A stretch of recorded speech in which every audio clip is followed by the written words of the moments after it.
Hello. Um, Today we're gonna look at resampling, which is something I wanted to cover for quite a long time, but I just didn't get around to it. But that I felt fit in pretty well with someone asking how do they um, make a sound from Stone Bank, and this sound specifically might not be resampled. Um, I have to really listen to it, but yeah, and here's one problem. I can't show the example I'm talking about because I don't actually have a Monstercat license. Um, so if you want to listen to it, I'll figure out where it is here.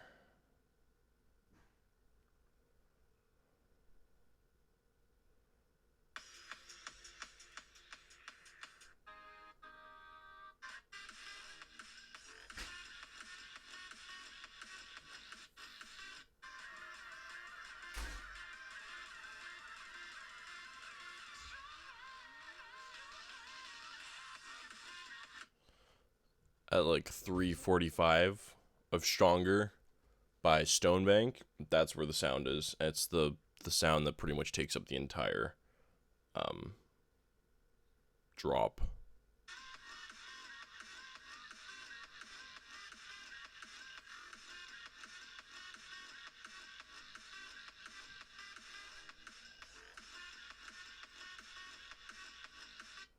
That it's a massive sound from what I can tell.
Oh man.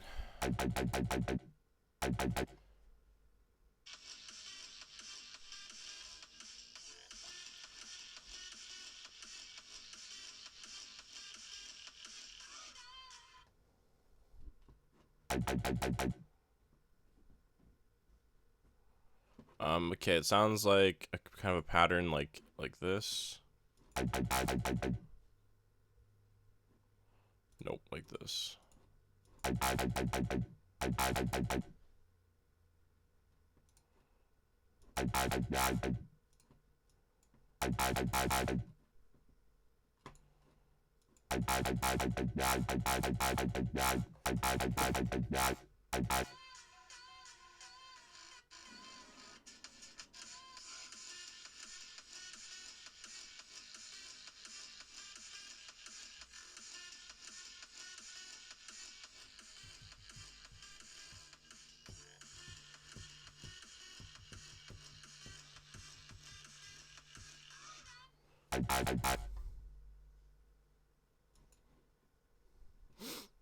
Sorry, I have to figure this out.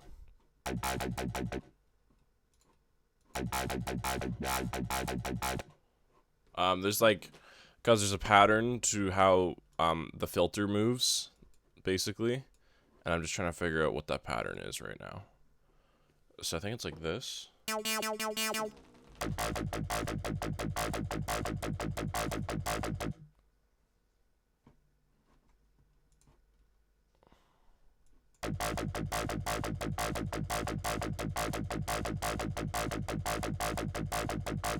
Something like that.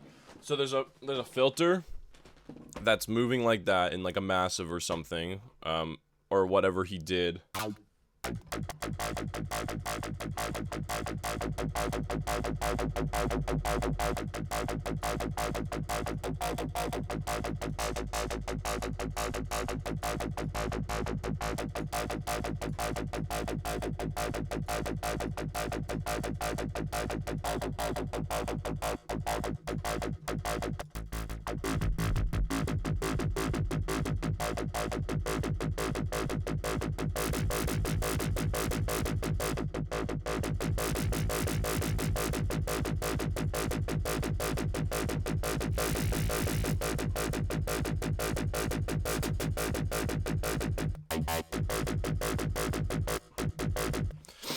So basically, you'll have a sound hooked up to some filters, and he'll be patterned the filter in a certain way to give it like that growly sound. And then after he was done doing that, I don't know if he did it with this bass specifically. As I said, he'll take like a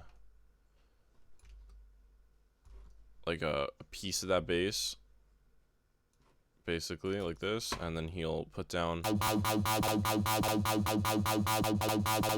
figure out what key it's in.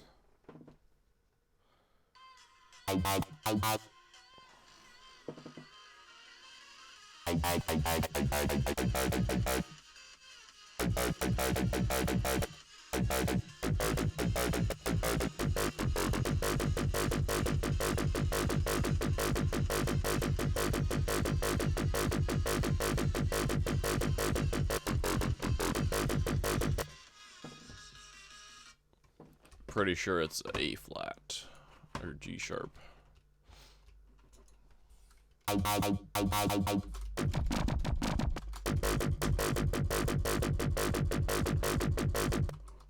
So he'll take this, get this audio, and then he'll do funky things to it on this spot. So it sounds like there's OTT. Because of the way, like, there's like some metallic sounds in the background. There'll be extra like distortion.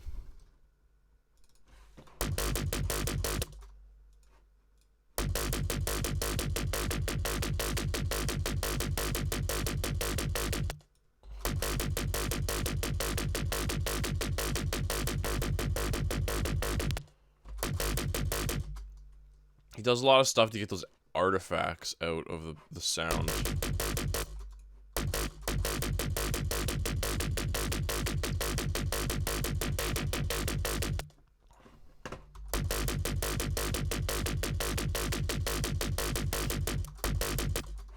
And then like some equalizing.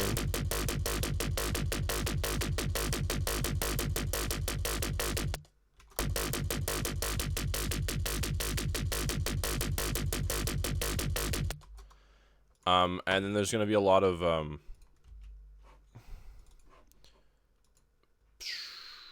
funky, filtery kind of stuff going on. So he's going to make like weird shapes that consist of stuff like this.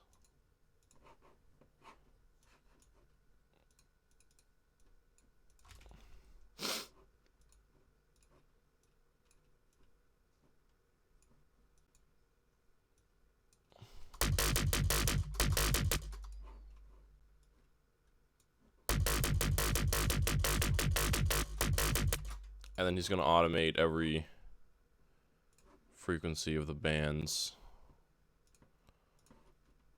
in this, like so. And then in these things. There's just going to be, oops, random automation.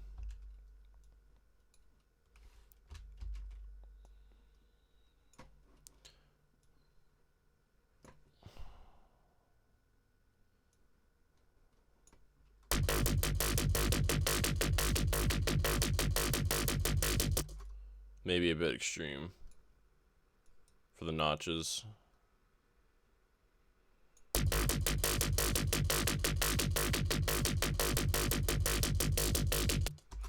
And the part about resampling comes in when, oh, you know what? We should try adding sausage fattener. He uses, like, Vengeance stuff, like lots of Vengeance compressors and everything.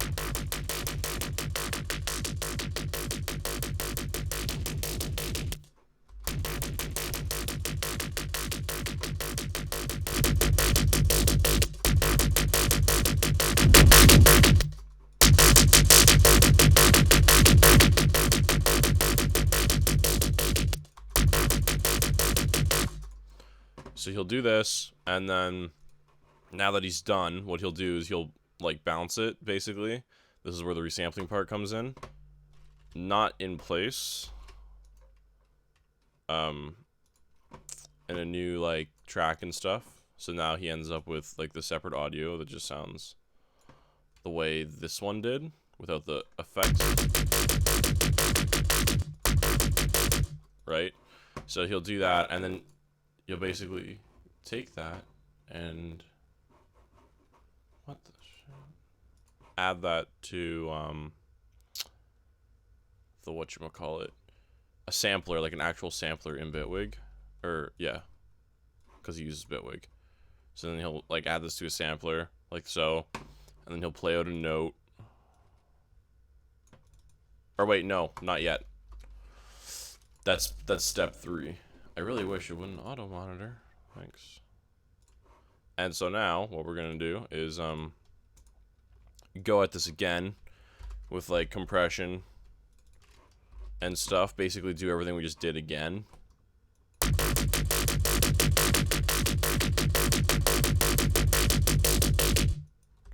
So we'll actually put some more distortion on there.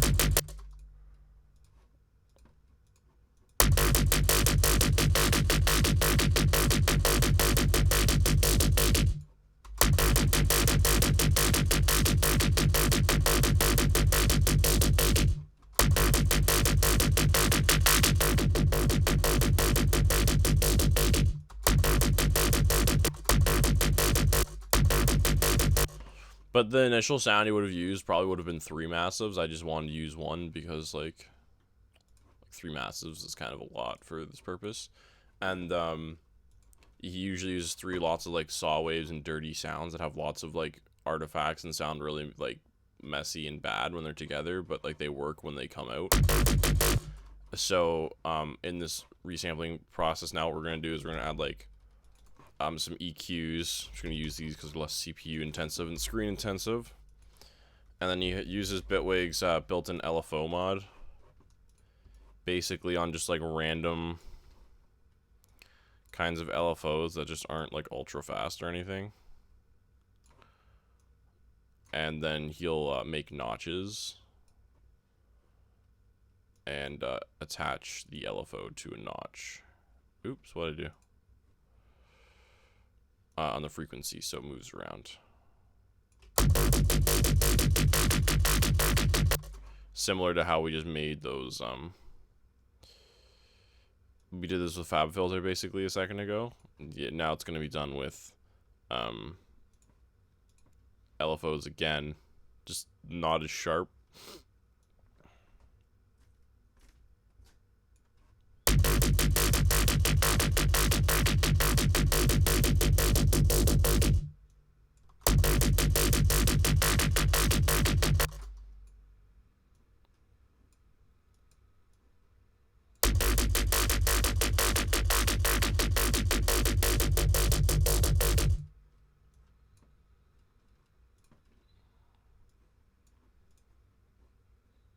It's so hard to slide over sometimes.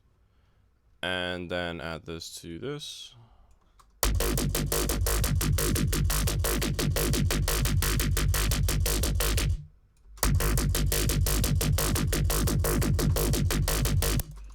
And now it's that's done. It gets bounced to a new track again.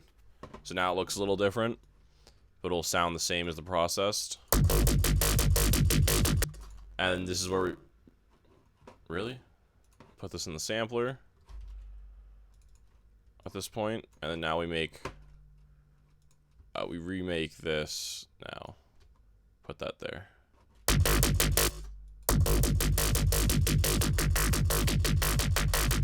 On whatever. I think we can leave it there. Oops. And then we'll come to devices.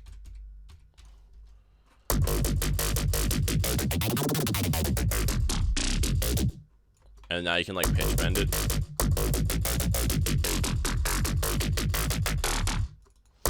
You can pitch bend it with the pitch in here now. Or actually you could probably pitch bend it as audio too if you wanted. I think it's in, no, it's in here that it gets pitch bend. So now this is here, and then you can continue to do weird stuff to it. Like, I think one of his favorite things is, where's the FX? This one. His favorite thing to do here is like stick flangers and reverbs in different spots on a sound. It's like a reverb on like the mid and a flanger on like the high.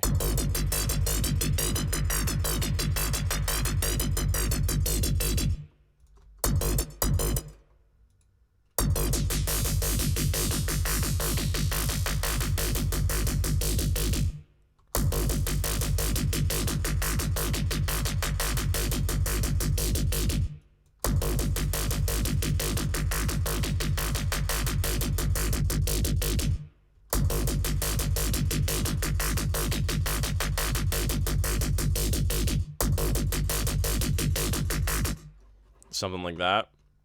And then now he'll come in and do all this weird pitch bend stuff on here, but I don't want like unnecessary pitch bend. Whatever. So automate this.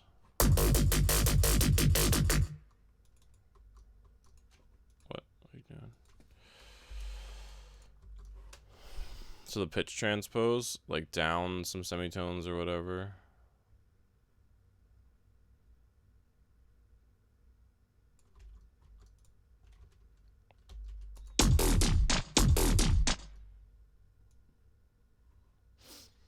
This is the reason why I said I don't know if the sound's sampled or not. It sounds really dirty. It might have been a bit, but like the pattern might have been already made when he was making the bass, because I don't think he would have pitch transposed it after the fact, because I'll mess up timing.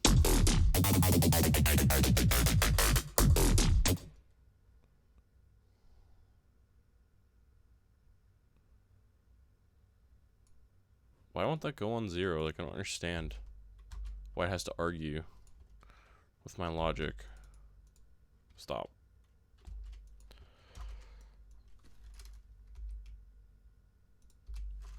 Like, just go to 0. My goodness.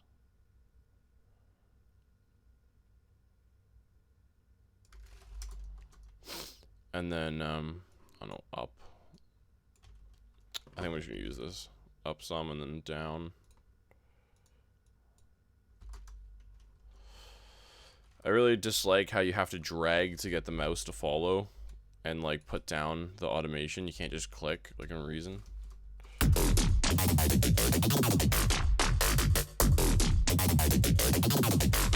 But like basically do stuff like this. It just sounds ridiculous when it's pattern based like this bass is. If it was just like a straight saw wave, it would sound a lot more reasonable. And then you can, again, once you're done doing all this, bounce it out a final time. And then you can, like, cut it up into segments. And then, like, rearrange them, because sometimes they sound better. So now we got, like... And, of course, you put on the, anti-clicking. Like that. You could try reversing some of them.